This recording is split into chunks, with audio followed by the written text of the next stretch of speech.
Hey, Slick Talkers, thank you so much for tuning into this podcast. And I know that if you love this show, you'll also love my morning show called Good Morning Hospitality with my co-hosts Michael Golden and Brandy Canali, as we spend 30 minutes every Monday morning to dive into the industry's top latest news and trending topics. So go check it out on wherever you find your podcasts at Good Morning Hospitality. And you can live stream with us on Monday mornings on LinkedIn, Twitter, Facebook, and of course, YouTube. Now, I hope you enjoy this episode.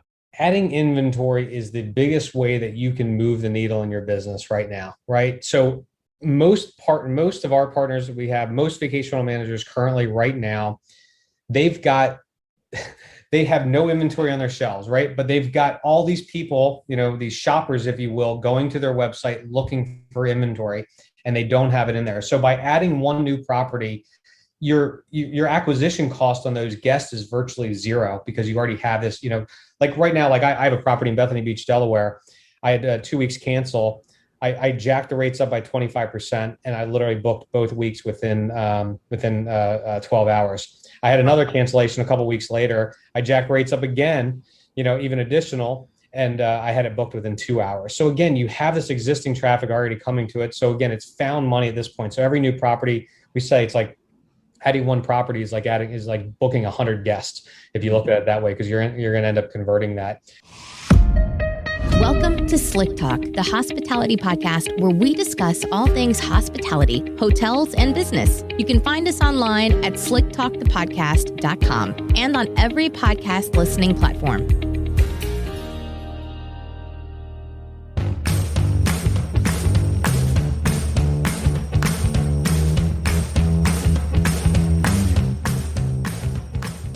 What's up, all my Slick Talkers? This episode is brought to you by my friends at Hostfully. Now, these are the days where enough is enough with managing multiple calendars for your properties in order just to make sure you don't get double booked. And not having a website for your guests to get to know your story and book direct? You can stop stressing, at least a little bit, and check out my friends at Hostfully. Hostfully was created by hosts for hosts, and they understand the importance of centralizing operations, inboxes, calendars, and of course, keeping up with the times and the industry data. You can go to hostfully.com, use my code SlickTalk20 to get access to their digital guidebooks and their property management software. I use them as well, and I love the simplicity of their product. Now, I hope you enjoyed this episode of Slick Talk, the hospitality podcast. Now sit back and enjoy.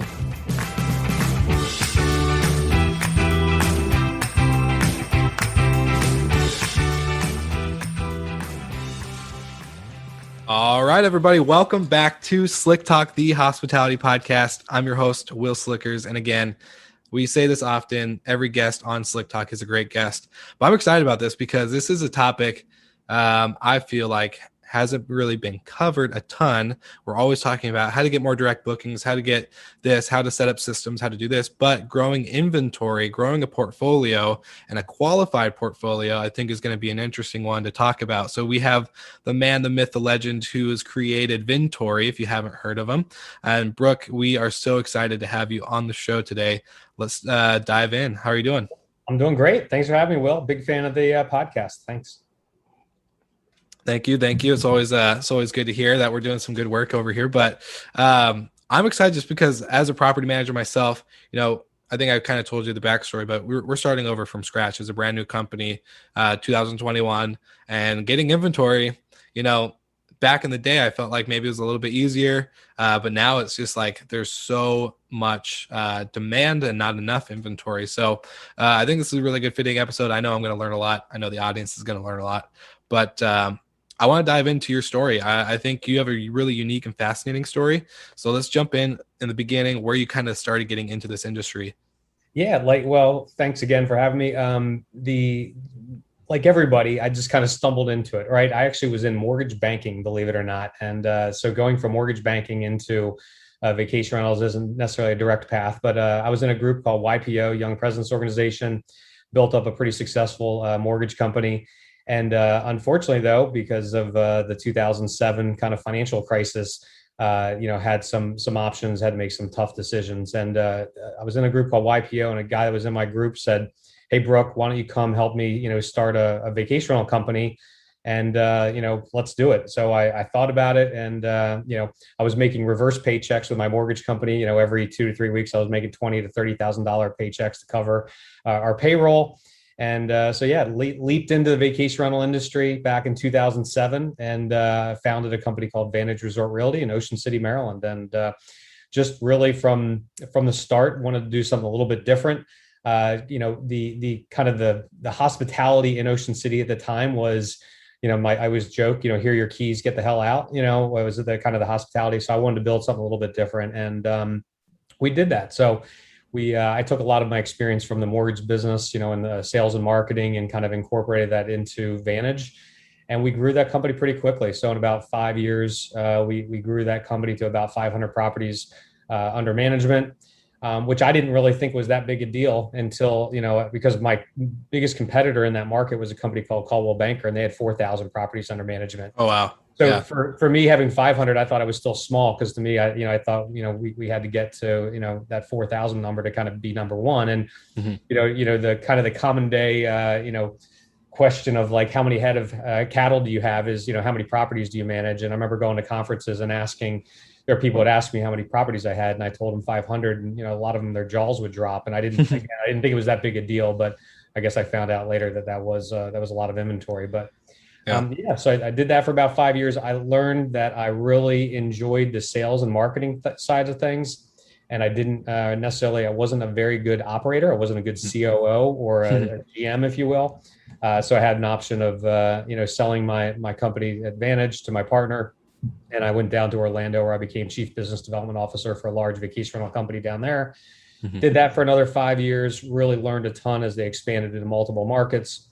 And really just built up a team, and I could only focus on just that, on inventory acquisition. Like I said, did that for 5 years. And then my wife came to me and said, hey, when are you actually going to live at home with us? Because I was living out of a suitcase for 10 years, 5 years in Ocean City and then 5 years in Orlando. And so I had the opportunity to work for LiveRes as VP of sales and marketing, but I could do that from home and do that remotely. So did that for another 2 years. And then we launched Vintory, and that kind of leads us to where we are today.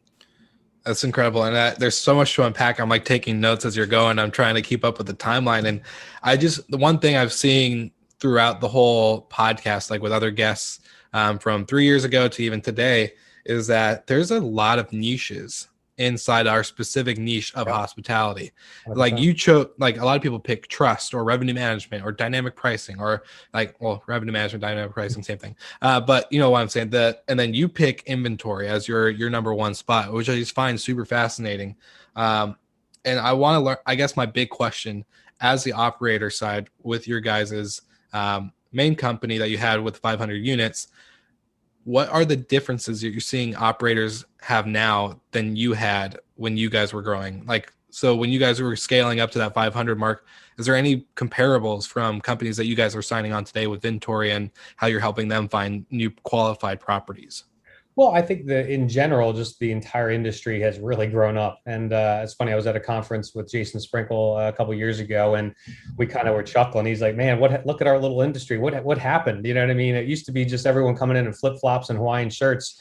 And now we've got all this, San Francisco metrosexuals and things. It completely, changed. In Silicon Valley was in town. So it did change a lot. So it's definitely grown up. It's become, the entire industry has become more sophisticated. Back then, like, I guess when I was, even pre me starting Vantage, a lot of these companies, when they would, grow their inventory, it was really just word of mouth. They didn't really have any really proactive outreach. But then what I did, when I started Vantage is I learned like I said, I took everything that I learned from my mortgage marketing days and I kind of incorporated to this. And that's why I think we were able to grow so fast, where, Coldwell Banker, what they did for their inventory acquisition? They sent one postcard a year in September. That was literally their inventory acquisition strategy. We kind of lifted it up a little bit and did a little bit more proactive outreach, and it worked. And I think, today's, kind of companies are doing that, right? They're having a more proactive approach. And they're not just waiting for people to kind of call in, on the inbound basis. They have to be a little bit more proactive. No, that's really good. And I want to dive in on that postcard strategy really quickly. I know we're going to cover about 5 or so hacks for property managers to gain inventory. But this one we've personally attempted. It was a soft attempt. It wasn't like a huge, like we're going to throw $20,000 or whatever into this campaign. But I'm curious to know, for you guys on the Vintory side, what are the differences, maybe one or two things from a good mailing campaign to a bad one that gets you like one click from a homeowner that you don't want to have sign up on your program? Well, I mean, with direct mail, I mean, I guess there's so many different things to unpack there. I mean, the first thing, again, we'll drill into some of these, but data, right? You could have the best, looking postcard or direct mail piece in the world, but if you're sending it to the wrong data, the wrong list, it doesn't, do you a lick of good. So, starting off with a good data is a big portion of it. And direct mail, the key with direct mail is consistency, though. You just have to be consistent, but it does work. Over time, that consistent drip works. So often what happens, a lot of people do is they end up sending 1 or 2 postcards and they don't get a lot of responses and they just quit it. But you really need to be persistent and consistent with it. But the basics, right? Having a good call to action, having a good compelling offer, on there, give some kind of risk guarantee. And just making sure that you're explaining your USPs, your unique selling propositions, your features and benefits, and then risk reversals. I'm sorry, was the word I was looking for there. And just you have those risk reversals, so you give it so there's really no excuse for anybody not to call and kind of dial in. No, that's awesome. That's really good. Well, no, there's again still so much to unpack. So with your, let's talk about Vantage a little bit more. I just want to kind of get your perspective. With those 500 units, when you're doing the marketing sales side, was that all strictly for homeowners, or were you guys doing a lot of guest campaigns as well in order to increase the traffic of, bookings and reservations and all other stuff? Yeah. You know what? I'll be honest, we got very lucky just in the timing of like when we started. So we started it again in 2007. So yes, most of our marketing, our outreach was getting in new owners, but obviously you still got to get guests. Yeah. And I'll date myself. I remember like starting this business, I had no idea what I was doing, and I'm like, all right, well, how do we get guests? Coldwell Banker has been in business for 40 years. You know what I mean? So they've got a database of guests and, are just, constantly coming back year after year after year. I didn't obviously have that. So my first inclination was to literally put an ad in the Washington Post and the Baltimore Sun. And that was going to be my strategy to get guests. And I'm like, this is ridiculous. I don't think I ever even put one out there. Because again, this is 2007, Airbnb, I think they just launched, but they really didn't have any kind of brand at that point. Yeah. But there was a little company called HomeAway, and we did we loaded a couple, I just went online and I Googled vacation rentals, and HomeAway came up and I saw it. So we listed our properties on there, and a lot of our competition wasn't doing it. And you know what? It allowed me as a startup to kind of compete with the other, big boys. And the beauty of it though, at the time, Will, is it really wasn't that expensive. We would list every property on there, we paid the $500 or whatever it was to get listed. We would, I'm sure HomeAway didn't approve of this, but we would, get a couple key properties that we would get the highest, I think we paid for 16 photos. So it sorted us to the top, and that generated so many leads. Our acquisition cost per guest was like nothing. And I remember one point counting how many leads. We had over 80,000 guest inquiries over one summer.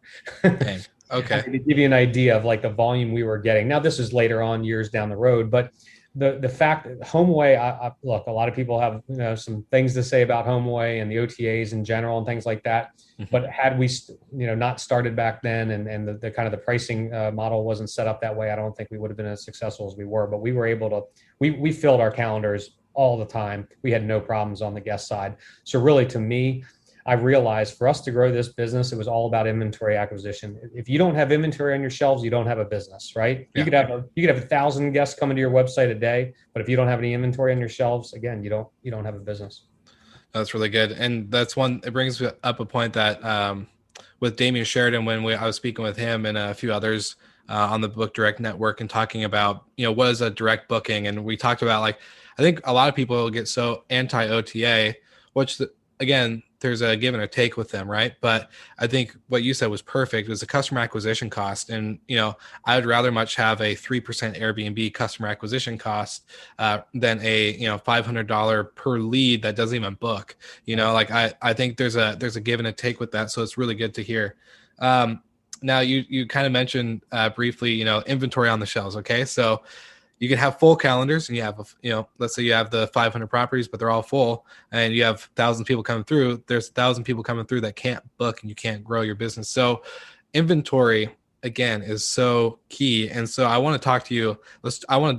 I'm so excited to dive into these 5 hacks that you've put together. I know you did, was it 21 hacks on your guys' webinar originally? We did a webinar a couple weeks ago on 21 hacks, and we went through it super, super fast. So it's on our website. If anybody wants to listen to it, just Vintory.com.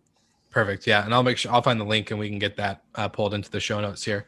Cause it was really good. It was really fast, but I think we can slow down for these top 5 right here. And I want to start off with number 1. Let's kick it off.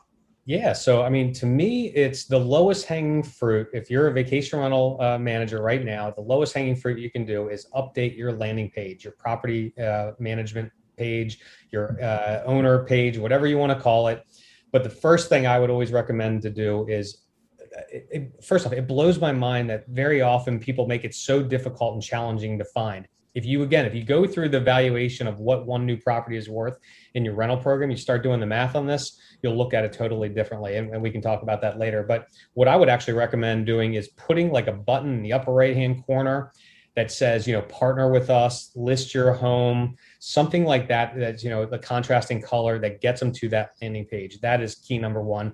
When they actually go to that landing page, update it first off, and follow the best practices. We actually have a guide. If you email me, Brooke, Broke at Vintory.com, I will actually email you a guide, copy of that guide, but it's an infographic that goes over the best practices of a landing page. So first up, it's like, update your, get a nice, good hero image that kind of depicts your brand, right? Mm-hmm. You want to have a form above the fold. Don't have an email address at the bottom of the, the page. Have a form above the fold.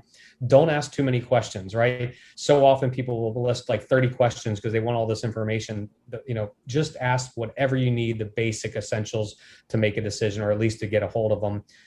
Name, maybe email, phone number, and then maybe property address or just notes, but keep it very simple. You want to have your USP, right? Your unique selling proposition. If you have trust icons, or example of a trust icon would be if you're an Airbnb superhost, if you're A+ on the Better Business Bureau, if you're, with the Chamber of Commerce, VRMA, anything that kind of helps build trust and credibility, you want to list it on there. And then what we recommend is actually going through and putting in there your, what we call, your key features and benefits, like what sets you apart, what makes your company unique and different.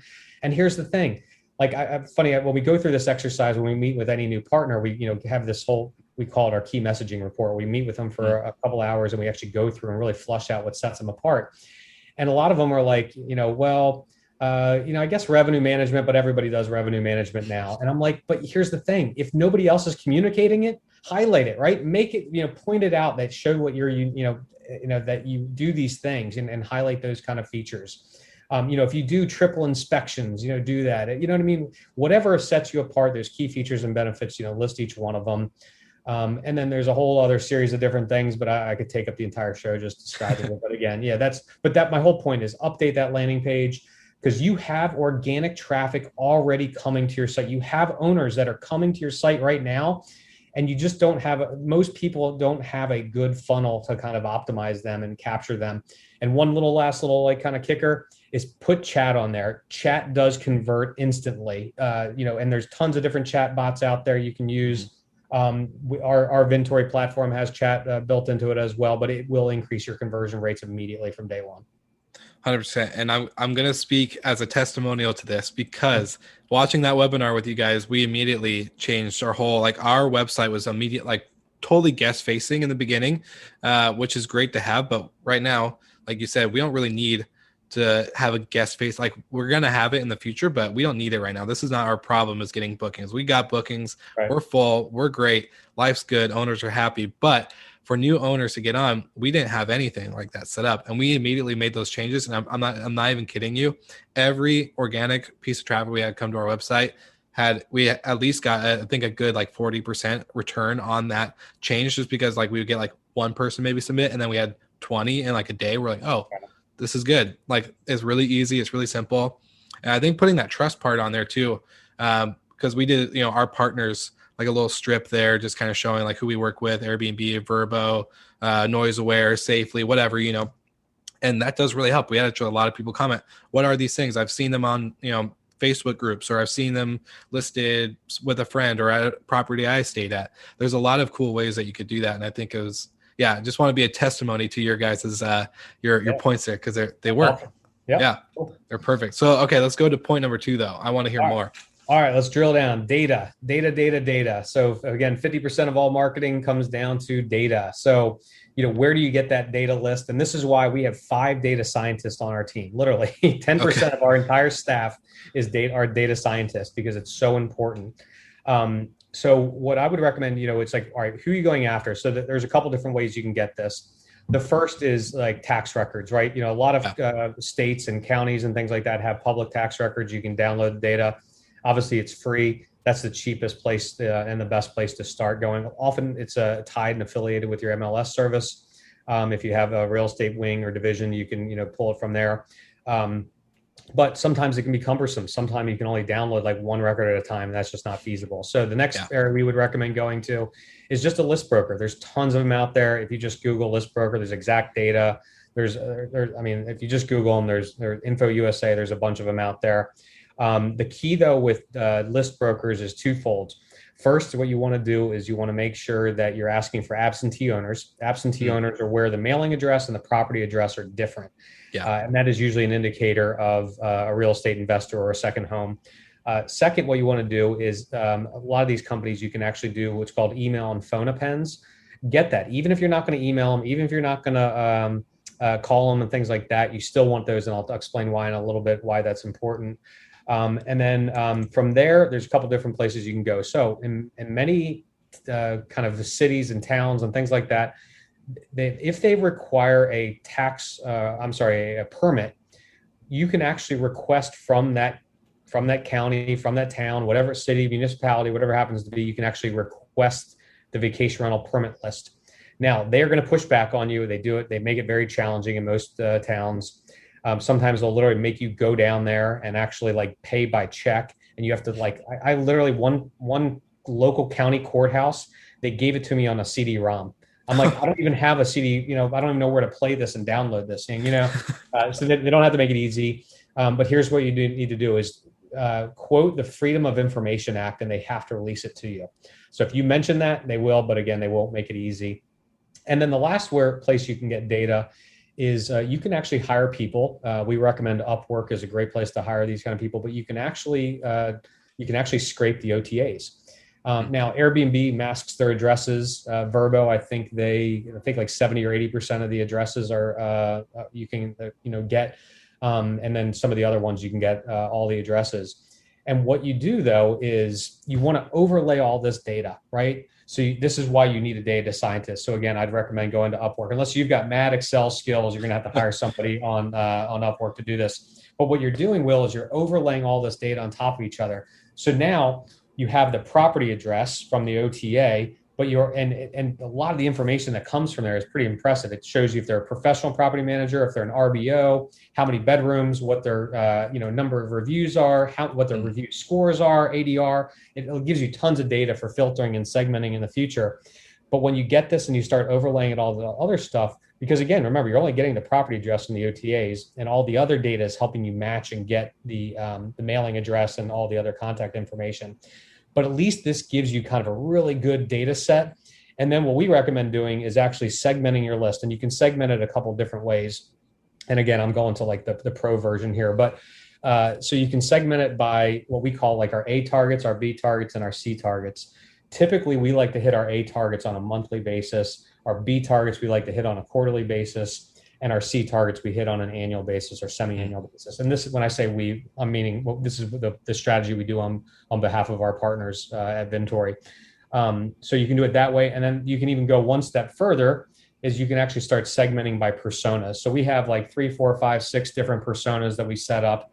and we can actually change the messaging that we're sending to the personas. But because what we want to do is we want to address the pain points of each one of those personas. So like RBO Ruby is going to be a very different pain point than competitor Carla or venture-backed Victor, from those personas. So you can actually change those, the messaging directly to that. But again, I'm getting way ahead of myself, and that's like kind of pro level stuff. But those are the kind of things we do here at Vintory for our partners, is really kind of segmenting those lists and changing up the messaging based on the personas. Hey, I hope you guys are enjoying this episode, and I wanted to drop in quickly to let you know that our partners at Jetstream have some of the best-in-class technology that sits at the heart of the guest experience with a focus on generating revenue for your property assets. With their platform, your property gets the best-in-class tech and integrations to remote access, guest screening, booking protection, and payment processing. Better yet, their team does all of the hard work of 24/7 guest communication and content creation. So go ahead, click the link in the show notes so you can jump on board today and take advantage of their professional hospitality team. Now, we're back to the episode.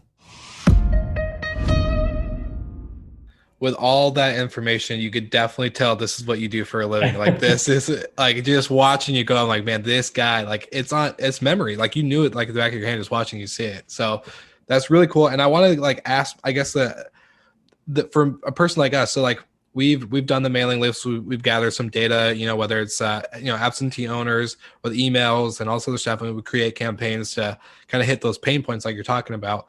But my big question, because I personally want to know, I'm pretty sure people listening want to know, how do you know if data is good data? Like, all this stuff is great, like Verbo or scraping the OTAs is good. But like when it comes to public tax records or anything like that, how do you know if this is actually good, like information that is useful?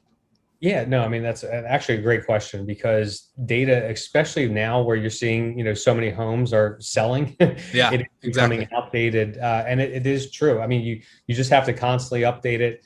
I don't think there's any good way to know other than just using different sources. So we've probably tested, I would say, from data brokers, probably a half a dozen to 8 different data brokers. And we've just got a good comfort level with the one we're currently using. Yeah. But it took us a while to kind of get to that, that company. Now you can ask these data brokers, they're all going to tell you the same thing. It's so funny. I ask them every single time. I'm like, how do I know your data is the freshest? So like, we update it every 24 hours. You know what I mean? It's like, yeah, you really can't, other than trial and error. But there are certain things you can do where you can you can run it through different software products and different services out there to just make sure that it is matching with the postal addresses, just to kind of save on some of the returns. So there's a bunch of different sites out there that do that. Yeah, there's just so much to unpack. I'm just thinking, man, like to imagine that there is a job position called data broker. Like that, I never thought I would hear that. And so hearing that today, I'm like, wow, someone really created a data broker position where you just do this. So crazy. Well, let's hit point number 3, Ed. I think for anyone who's listening, just to recap on all this stuff, I think it's really important that if you do have questions on this, if you're a property manager yourself, whether you have 100 or 5 or 1 property, there's a lot of resources on their website, and we'll link everything. So, make sure to follow through on others on this content. Absolutely. And I'll just kind of talk about that. So we put so much free content on our website, on our blogs, on our videos, our learning studios videos and training lessons and things like that. I mean, my whole motto from the beginning is help, don't sell. So we've been giving so much information.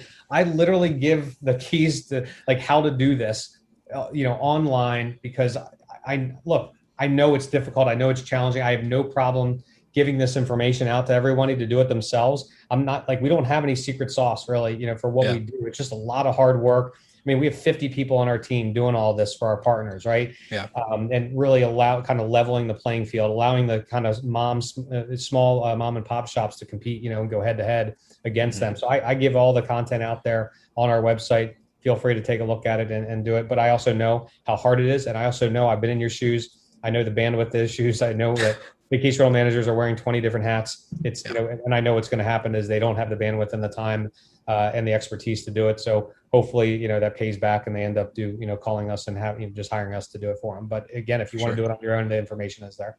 Well, I was going to actually, before we get into point number 3, I want to ask about Vintory itself, because I think we cover a lot of your past, but we haven't really touched on Vintory, like other than this is all what you guys are doing for your partners, and you have 50 staff members. But what are, like, I heard, so you guys got accepted as one of the top 3 finalists for the VR Tech Awards, right? And believe. We did, yeah. France. We just met earlier about an hour or two ago. We just got made the top 3 for VR Tech Awards. So we are going to be going to Lake Annecy, France, to present, us and 2 other companies. And really super honored and humbled and excited to get that award. So it's really, really exciting. So September 16th and 17th will be in France presenting against the 2 other companies. So really, really grateful for that. Yeah. So what is this software that you guys are building on the back end? Is this going to be something that as a company, it's going to streamline this process, I'm assuming, or what's it look like for you guys? Yeah. And I apologize. I probably should have gone right into that after give my background. Yeah. So Vintory is, we are a sales and marketing platform designed to do one thing and one thing only, and that's help professional property managers grow their inventory. So when I started this about 2.5 years ago, it was just me. We just did it as almost like a consulting business. It was like a marketing agency where we were helping people, really everything I've learned over the last 14 years of being, in the vacation rental industry, of showing them how to, grow. And what we would do is, I always say we Frankensteined a bunch of off the shelf type software solutions out there and put it all together. And then ended up, having, kind of learning what our partners wanted. Right. And, so we were one part marketing agency, one part off the shelf type software solutions. And then I realized, kind of using these, using HubSpot and CallRail and Unbounce and all these different solutions out there, it was good, but it didn't really check all the boxes of what I wanted to do. So what we were able to do is actually self-fund, or go figure, customer fund our business, and able to kind of build out the software product that we wanted. And we did that kind of behind the scenes, and we iterated, we were testing it with our partners. And we built an incredible software product. So the software product, it's a CRM with sales and marketing automation built into it. Again, designed to help vacation rental managers grow their inventory. So again, we are still one part marketing agency where we're managing kind of this omni-channel marketing approach on behalf of our partners. Yeah. But we're also, we built out this really cool tech stack, this really cool CRM and sales and marketing platform that really helps nurture and develop, the leads that you get. Simple things like you literally when you just drag and drop your lead into send contract, and it'll automatically, what we actually do is put their management contract in our software, and it'll automatically merge in all the fields. It'll send the contract automatically to to your prospect. Once they sign it, you get notified. You just drag it to closed won, and then it sets up a whole bunch of automation to kind of do onboarding, to kind of help your team do all the onboarding steps that need to happen. Wow. So it's really slick. It's very inexpensive, and it's a great product. And I'm sure at one point we'll talk about the value of inventory and just talk about why there's such a solid ROI on it. Well, I was going to say that sounds incredible. I didn't even think about that part, because onboarding an owner, there's so many different ways you can do it. But I think a lot of hosts or property managers, as they evolve, the process gets streamlined throughout time. But in the beginning, it's not very slick, like you just said. So no pun intended for everyone listening. But so that's actually really cool. We'll dive into that. I definitely want to get into that, because I think that itself is just sorry, I'm going to geek out for a second, but we talk about experiences for the guests, right? Always creating moments and experiences. But I think a lot of the times owners even get left out on that side. Like, you should be creating experiences for them. And that experience should be ease of getting on board with you. They don't have to fill out 20 pieces of paperwork over and over and over again and submit new things and submit this and go back here and go do that. Like, it should be pretty slick. I don't know, that to me is it's an experience in itself. So if you can take away the ease and intention with them there, that's always my opinion. I think experiences with, guests, owners, neighbors, communities, those are all really important. So glad to hear that's part of Vintory. So makes me excited. Agree more. Yeah. Awesome. Well, all right. Point number 3, we got a little distracted, but yes. I'm back. We're back. So let's jump into it. All right. So number 3 would be direct mail, right? So direct mail, the vacation rental industry is one of the few industries where direct mail still works. But again, we talked about this before. The key is consistency. So we would recommend, again, hitting your A targets every month, your B targets on a quarterly basis, and your C targets on an annual or semi-annual kind of cadence.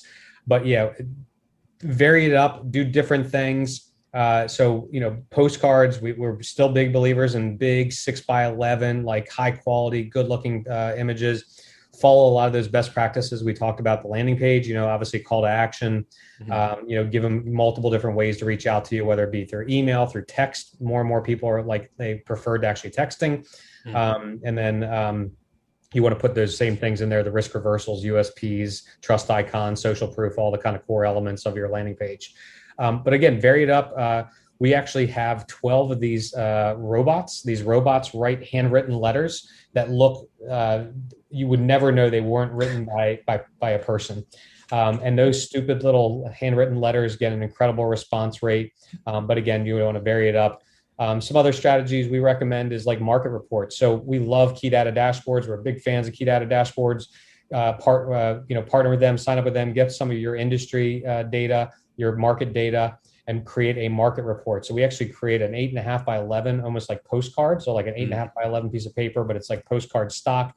And we actually print a market report on there, and we send that out to every one of our prospects. It positions you as the expert in the industry and in the market. And again, you may not get that call to action right there, but when they are ready to make a move there and you're top of mind, they're going to reach out to you. There's a whole different series of things you can do. Even like FedEx envelopes, you can do just a basic. I mean, sometimes the best responses are actually the simplest. We've had a lot of success with just a very basic vanilla, we call it our legal letter. It literally is just a very simple typed letter that just kind of introduces themselves and just, but very short and sweet. Those things work. Other kind of things we've done in the past. You can get you can send swag, like your A targets. You can start sending swag and, logoed things. But again, just consistency, be in front of them all the time. And it does work, over time though, but you have to be consistent. And if you just do the basic math, so let's just say you sent 1,000 postcards. Let's say the average postcard costs $1. And let's say, you follow the Direct Marketing Association, what they say, the average response rate in the Direct Marketing Association is 0.5%. So 1,000 postcards, $1,000 will get you 5 leads. If you your conversions are equal to where most people are, about a 20% conversion, that gives you 1 deal. So $1,000, to give you 1 deal, it doesn't sound like much, but trust me, that's great, especially if you have kind of a high gross booking revenue property. What we found, and I'm getting ahead of myself here, but we found the average property manager ends up netting about 10% of the projected gross booking revenue. So if you've got a property that's doing $50,000 in gross booking revenue, you're going to make $5,000 in year 1. But we also know that the average property stays in a rental program for 10 years. So that means 5,000 times 10 years. That's $50,000 off $1,000 investment. I will take that all day long. Yeah, I was going to say that is a deal I will sign up for left and right. I want to ask, because maybe it's just the millennial in me, but I think I'm a millennial. I don't really remember what the age tipping points are for all that stuff. But when I get mail, if it's not a bill or something about voting, I throw it away. And so what makes you think that, what makes people actually not throw these direct mails letters away? Because who knows, I probably have gotten some in the past, but I'm a complete not junk, throw away, shred, burn, whatever. The first thing, it's got to get your attention, right? And it has to be relevant to you. So yes, maybe at that point in time, it's not important to you. But if you were thinking about, making a move in your home and you see this letter, let's just say that you just got a bill, an invoice from your current management company, and they're nickel and diming you to death, right? Yeah. And you're like, what? Maybe it is time for me to start interviewing other management companies. So a lot of it does just come down to relevance and timing, and that's why, again, that goes back to the consistency principle. But the other thing is, so with marketing, what they say is 50% is the list. 30% is a compelling offer, and 20% is the general copy. So again, it goes back, number 2, you want to have a really good compelling offer. So say what you will about Vacasa, they had a great compelling offer, and it was something to the effect of, we'll beat your current management company or current numbers by $5,000 guaranteed. Yep. I mean, that's a good compelling offer. And there's all different types of compelling offers you can do. But have something that kind of gives them a reason to ask. I've heard another one says we will not charge a commission. We'll charge a 0% commission for the first 6 months, or we won't charge any commission if we don't beat your current numbers. You know what I mean? So give them some kind of reason while you're standing over that trash can with your junk mail that kind of keeps them from dropping it into the trash can and put it onto the counter and kind of follow up later.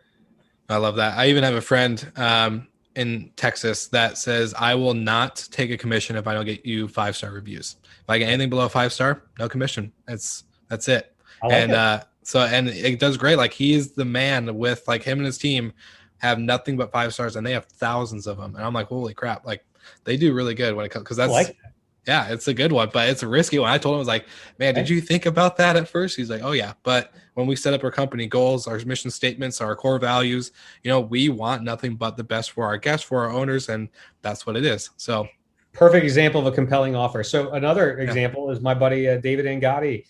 He owns a company called SmokyMountains.com. They used to be in the management business. Now they're just kind of a niche OTA. But when they were in the management business, they had 100% satisfaction guaranteed. If you're ever dissatisfied for any reason, you can call and cancel anytime, and we will refund you the last month's, our commissions if you're not satisfied. So they had a really high conversion rate. So that was a great, compelling offer. It was also a risk reversal, if you think about it. There's some great different examples out there. But again, you gotta have something. For sure. Awesome. This is really good stuff. I'm curious now to point 4 and 5. All right. There's so much that we've just uncovered. So I'm like, I don't know if how is there more to cover? Like, this is good stuff. All right. So number 4, let's do is custom audiences. So, or list-based retargeting. So you can do this through Facebook, Instagram, Twitter, LinkedIn, all the social channels. And if you're not familiar with this is where you can upload a list of your targets into the social channels, and they can serve up display ads directly to those targets. So this is not like, traditional Facebook advertising where you're kind of triangulating based on their interest and likes and location and stuff like that. You are actually serving up ads directly to these people. So we would recommend actually doing this in advance of like direct mail. So what we would do is say, do this about a week before you start sending out your direct mail. You want to start, serving up these display ads. But this is also when we were talking about data, why I said get emails and phones, because if you have emails and phones, you can start serving up these. Because Facebook the reason they ask for your phone number, it's because that's your unique identifier. That's your social security number, if you will, right? That is how it's not for double authentication, security, and all these things. No, it's for because they can pick who you are specifically. So if I have your phone number, Will, I can serve up a display ad directly to you. Yeah, by doing this, this custom audiences, it has this boost effect, right? It's that definition of synergy, 1 + 1 = 3. What we would recommend is, again, sending out the custom audiences to their social feeds in advance, and then hit them with direct mail. And then you want to continue to run those custom audiences on all the social channels. And then we would actually recommend hitting them with email afterwards. And again, it has this definite boost effect. But the one thing we didn't talk about right there is, I think, hack number 5, which is the IP targeting. So, yeah, Will, you familiar with IP targeting? No, I should be. As a tech guy, I should be more into this stuff. But this is the one area where it gets a little past my expertise. So I'm curious to know. Yeah. So if the CIA were ever getting into marketing, this is the channel that they would do, right? It's called IP targeting. So what we do is we get that target list. Remember, we've identified our personas. We've identified our A targets, our B targets, our C targets. And then what we want to do is we want to upload this list into an IP targeting software. And if you go online, there's about 3 or 4 different companies out there that do this. And what they can do is they can actually match the IP addresses of your targets. So as long as you give them their name, their address, they can actually 30 to 60% of the time, they can actually get the IP address of those homeowners. But remember, this is where they live, not the property owner, or not the property itself. So now what we can do is we can start actually serving up ads directly to those people, just like we're doing custom audiences as they surf the web. So this can be, we can put it on ESPN. We can push it on, Weather Channel, CNN, Fox News, whatever happens to be, local news stations. We can serve up those display ads. And really, we don't see a ton of interaction with those unless you have a really good, compelling offer. It's more of like kind of that unconscious, you're building the brand. And again, if you do this in advance of the direct mail and the email, you get that boost effect on those direct mail and the email channels as well. So again, you do this in this wholesome kind of, omni-channel approach. It really kind of works really, really well together. Well, I think the way you're saying it with omni-channel, focus is really key, because how many times I'm on Instagram or Facebook or TikTok even, and I'm seeing the same type of ad for a certain diet supplement or a certain product or a clothing brand or whatever it may be. And at the time, there's been a lot of times like, nope, don't need it. Nope, don't want it. Nope, don't want it. But the one time I'm like, dang, that actually looks really good. I want that. I want to go get that. I want that product. And I make the decision to click. It does have that effect. Like you see it enough and it starts to become more of like a, I don't even know if it's like a trust thing, but it's like you kind of start to trust it a little bit more, that it is in front of you all the time. You are aware of it. It's not brand new. It's not scary. So well, let's just say you're seeing on your social feed, you're seeing on your, as you surf the web, this company that you've never heard of before. And then you get a direct mail piece in the mail. You're like, hey, I've heard of them. You know what I mean? You have a little bit more trust. And then, you look in there in your email, there's an email from that company. It's just, it all kind of comes together and it helps. Yeah. It helps with conversions. But I'm going to give you one more bonus hack. All right. Is that all right, Will? Oh, I'm totally okay with bonuses. Let's do it. Bonus hack is retargeting. So we know the best performing landing pages out there, 80 to 95% of the time. So yes, we're trying to drive all this traffic to these landing pages, but we know 80 to 95% of the time, the people still aren't going to fill out the form. So you want to make sure you're using some kind of retargeting code. So Google Tag Manager is kind of our best pick, where it can manage obviously the all the retargeting from Google, but also Facebook and all the social channels. It just makes it nice and easy to manage that. And you can even, we actually have at Vintory, we actually do what's called direct mail retargeting. So somebody goes to our website, we're actually able to match their IP address. Within 48 hours later, we can actually send a postcard directly to them, bringing them back. And the funny thing is, this actually happened to me. So I was surfing the web. I was looking for new patio furniture on Wayfair. I went all the way to almost buy it, and I ended up I didn't pull the trigger. And Guess what? 2 days later, 3 days later, I had a big postcard with the exact same patio furniture I was looking at was sitting on a postcard. And the company we use for direct mail retargeting here at Vintory, that's one of their biggest clients is Wayfair. So it worked. I ended up buying that patio furniture. So it's kind of a cool, another little bonus hack.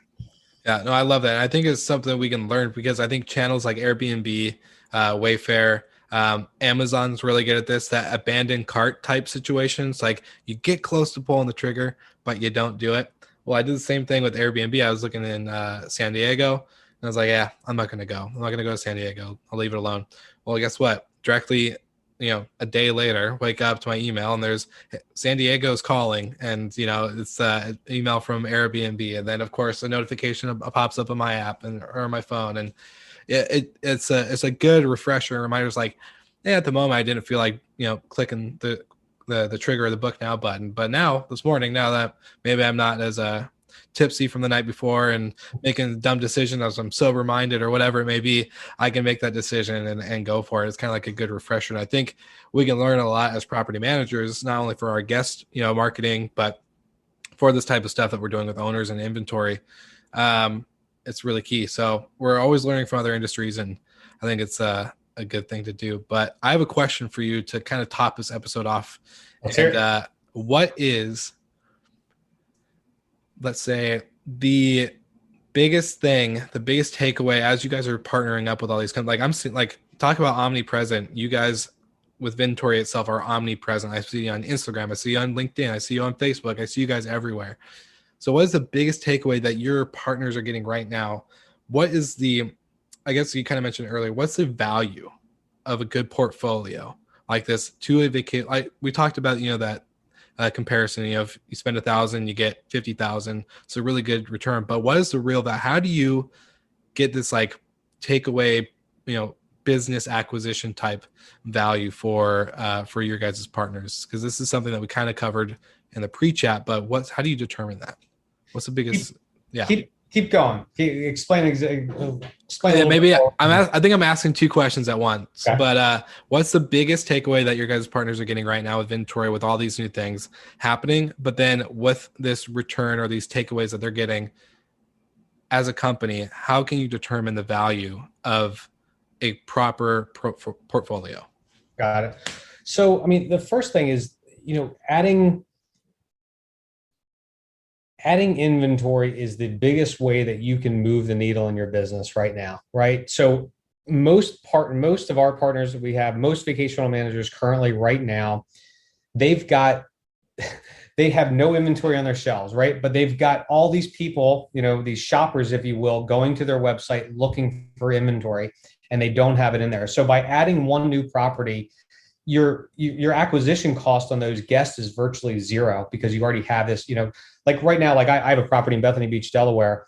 I had 2 weeks cancel.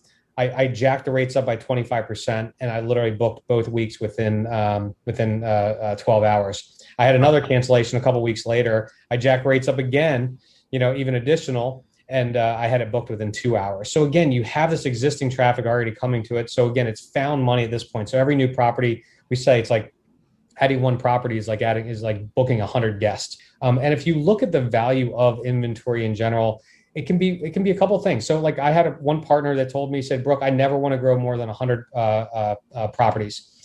He's like, here's what I want you to do. He's like, I just want better inventory. I want to get better and better and better. I'm never going to get more than 100. So every year, what we did is we said, look, we're going to take those top 10 properties that he has. We're going to replicate those, and we're going to prune the bottom 10 properties. So every year he's going to have 100. He's still going to have 100 properties, but he's going to increase his gross booking revenue, by 20% or so. And then not only that, his margins are going to go up even exponentially. So it's a lot of it, this whole inventory acquisition in general comes down to, it's like, look, it doesn't necessarily mean you have to like become a huge company. It's just getting better inventory and having better quality inventory, having better gross booking revenue, better commissions, and then better margins. But again, I would argue there's not a better ROI on the planet than adding one new property to a rental program. And I started kind of doing the math a little bit before on this, but if you add a property that's doing $50,000 in gross booking revenue, again, it's going to, the average vacation rental management company gets 10% margins. So that's $5,000, in year one. But the average property stays in a rental program. It depends what your churn is. So churn is what percentage of inventory do you lose in a given year. So if you lose, let's say 10%, you just divide 1 divided by 10%. That gives you your lifetime in years. So 1 divided by 10% is 10 years. So that 5,000 times 10 years is $50,000. But it's actually more than that, because each year your gross booking revenue goes up. And it's going to appreciate. And typically we're seeing it appreciate 5%, 7%. Shoot, this last year, I think many people are up 25, 30%. So that number. And then what's going to happen is, if and when you ever decide to sell your company, that's really what management companies are buying. So when Vacasa buys another management company, the guests are great and everything else. The team is great. Don't get me wrong. But really what they're buying is the actual management contracts. Yeah. And we've seen these management contracts go for anywhere between $9,000 and $25,000 or even more per contract. So think about that.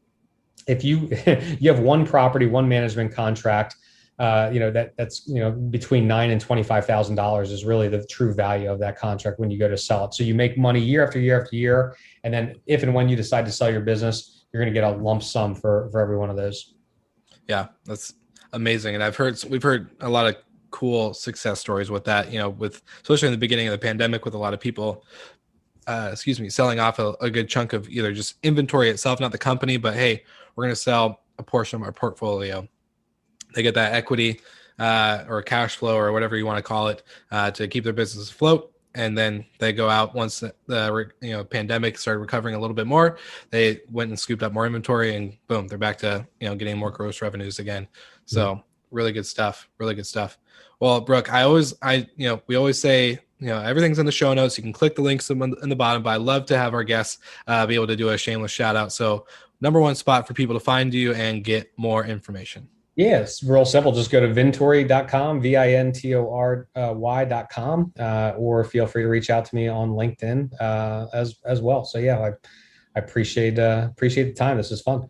Of course. Yeah, we're definitely, I think we have to revisit this. I want to maybe do like a part 2 or, a follow-up interview with you on, see when the tide of the industry changes a little bit, see if maybe we're scrambling to get bookings after a while and something happens. I don't know. We'll see, but it'll be a fun episode, part 2. But thank you for being on the show. And for all the Slick Talkers who are listening, we'll be back again next week. So make sure to check everything out, and we'll see you all again soon. Thank you so much for listening. We love your support and want to provide the best we can to all our listeners. So please find us online, social media, and on Spotify, Apple Podcast, and Google Podcast.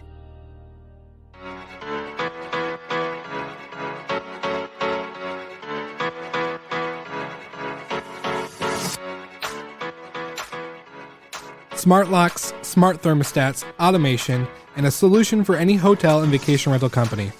Our show partners at Operto are the leading solution for operators to enhance their operations by integrating with your property management software and making sure that all your smart devices create a contactless guest experience while streamlining your operations. So don't forget to check them out on their website, send me a message, or just let them know that we'll send you and you are in good hands. So get ready to enjoy another episode of Slick Talk, the Hospitality Podcast, and check out operto.com or go to the podcast website and see our partners page.